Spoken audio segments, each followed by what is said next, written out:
નમસ્કાર મિત્રો, આપણે સત્ર 1ના ધોરણ 6ના વિજ્ઞાનના મોસ્ટ આઈએમપી એમસીક્યુની ચર્ચા કર્યા બાદ હવે મિત્રો ધોરણ 6 વિજ્ઞાનના મોસ્ટ આઈએમપી એમસીક્યુની ચર્ચા કરીશું. તો ચાલો મિત્રો આજે આપણે જોઈએ પાઠ નંબર 6 સજીવો, લક્ષણો અને નિવાસસ્થાન. ચલો મિત્રો ક્વેશ્ચન નંબર 1 જોઈએ.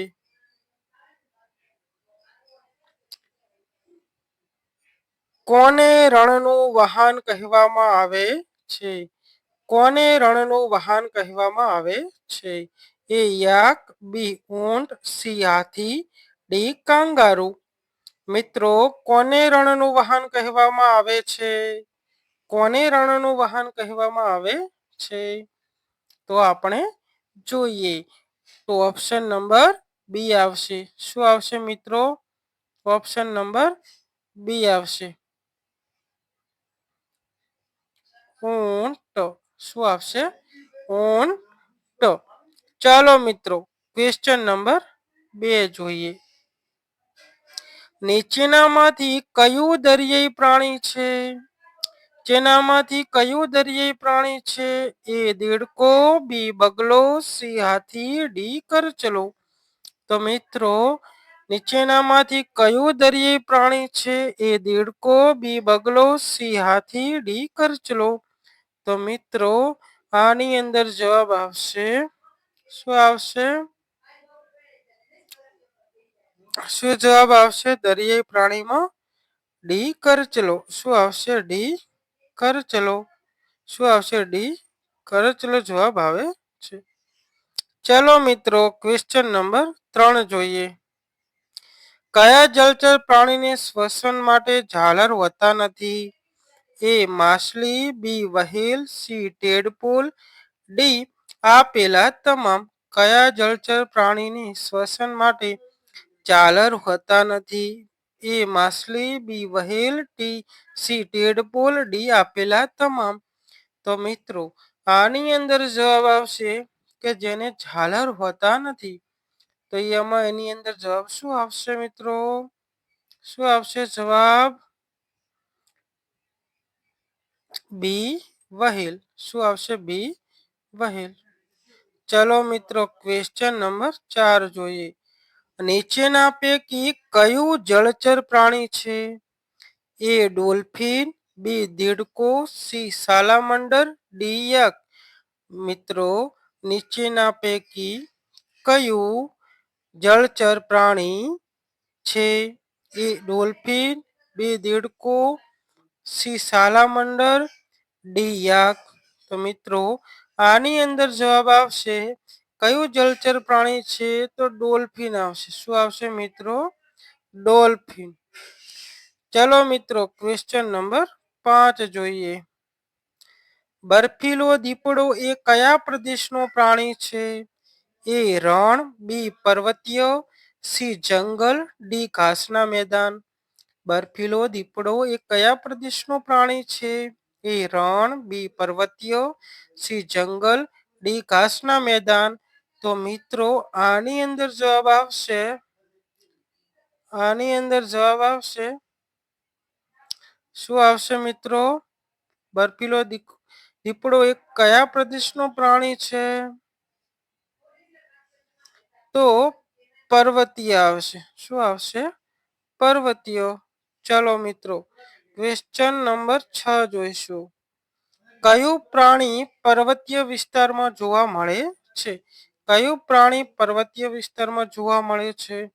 એ યાક, બી હરણ, સી સિંહ, ડી સસલું.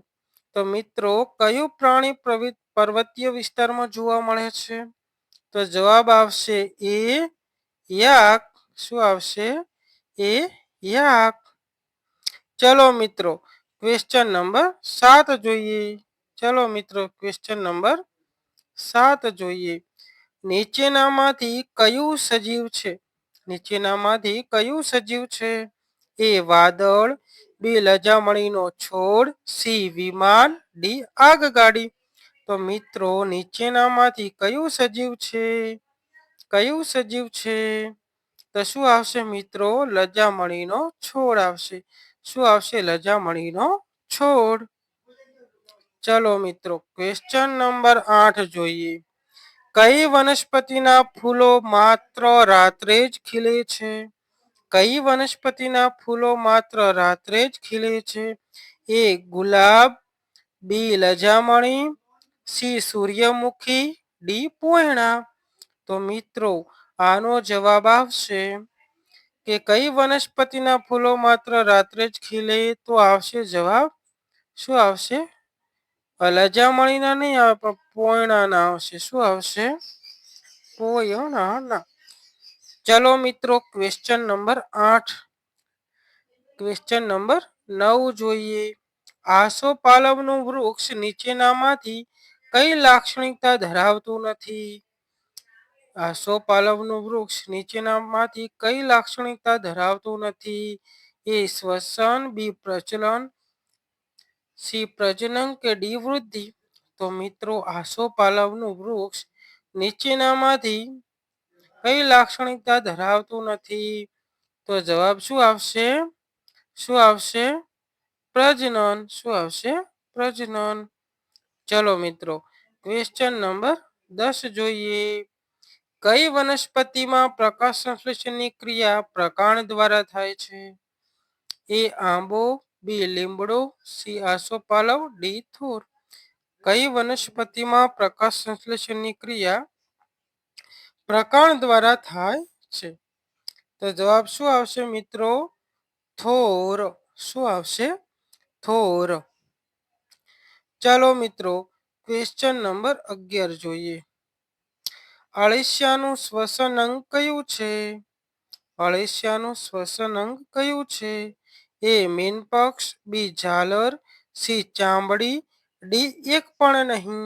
તો અળસિયાનું શ્વસન અંગ કયું આવશે મિત્રો? કયું આવશે?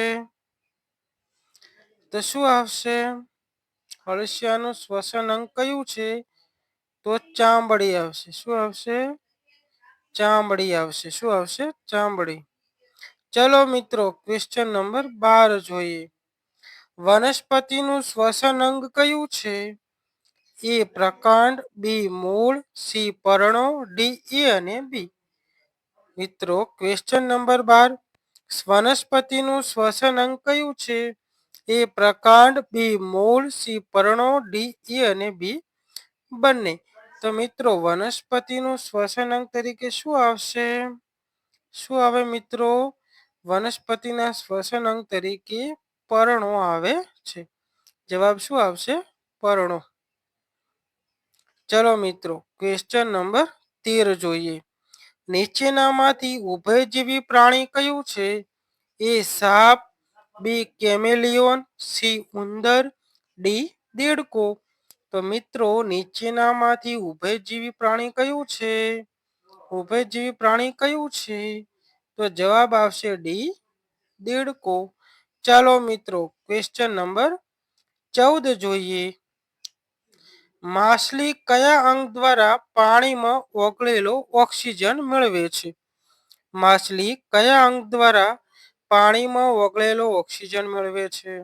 એ મીનપક્ષ દ્વારા, બી ચૂઈ દ્વારા, સી મુખ દ્વારા, ડી ફેફસા દ્વારા. તો મિત્રો માછલી શું કરશે મિત્રો? શેના દ્વારા ઓક્સિજન મેળવે છે? ઓક્સિજન શેના દ્વારા મેળવે છે? તો ચૂઈ દ્વારા ઓક્સિજન મેળવે છે. શેના દ્વારા? ચૂઈ દ્વારા. શેના દ્વારા આવશે મિત્રો? ચૂઈ દ્વારા. ક્વેશ્ચન નંબર 15 જોઈએ. નીચેનામાંથી નિવાસસ્થાનનો જૈવ ઘટક કયો છે? નીચેનામાંથી નિવાસસ્થાનનો જૈવ ઘટક કયો છે? એ પાણી, બી ખડક, સી તાપમાન, ડી વનસ્પતિ. તો જૈવ ઘટક કયો છે મિત્રો? જૈવ ઘટક કયો છે? તો જવાબ આવશે વનસ્પતિ. ચલો મિત્રો ક્વેશ્ચન નંબર 16 જોઈએ. નીચેનામાંથી નિવાસસ્થાનનો અજૈવ ઘટક કયો છે? નીચેનામાંથી નિવાસસ્થાનનો અજૈવ ઘટક કયો છે? એ વનસ્પતિ, બી પ્રાણીઓ, સી સૂક્ષ્મજીવો, ડી સૂર્યપ્રકાશ. તો મિત્રો નીચેનામાંથી નિવાસસ્થાનનો અજૈવ ઘટક સૂર્યપ્રકાશ છે. ચલો મિત્રો ક્વેશ્ચન નંબર 17 જોઈએ. મિત્રો ક્વેશ્ચન નંબર 17 તમારે કમેન્ટ બોક્સમાં જવાબ આપવાનો રહેશે. ફાફડા થોર કયા પ્રદેશમાં ઉગતી વનસ્પતિ છે? એ પર્વતીય, બી દરિયાઈ, સી રણ પ્રદેશમાં,